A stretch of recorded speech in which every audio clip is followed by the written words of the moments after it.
Ndinomlo endingawaziyo, ndinomlo endingaziswanga ngawo. Nditsho mna kwa intsusa yawo andiyazi mna. Kulo mlo ndibethwe, ndibhulwe, ndabhuqwa kuba bendingawazi. Ulwa njani? Ulwa njani ndiyabuza ungazazi wenzeni bani? Mna ndiyabuza ulwa njani? Kulo mlo ndiphindisa njani ndingazazi izithonga zivela ngaphi? Ulwa njani uva sele kuqaqamba uzibona sele ugabanqekile? Ulwa njani uzibona sele utshonele kumgodi omnyama? Thixo, ndifike njani apha? Kwenzeke njani ukuzibona sendiphanyaka?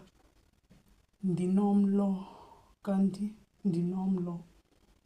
Lo mlo usitheleyo, usithelisiweyo kum, endiqobisana naye usithele kum, kodwa shu izivubeko zawo zitshotshozela ziqaqamba isimanga, amanxeba nzulu awapholi. Lo mlo ndingawaziyo, ndingawuboniyo, andiwuboni ngamehlo, kodwa ndiyawubona ngayo impilo yam. Mntu endilwa gxebe olwa nam, andikwazi kodwa shu ndiyazi iintlungu neentsokolo ondidlulise nondiphilise kuzo.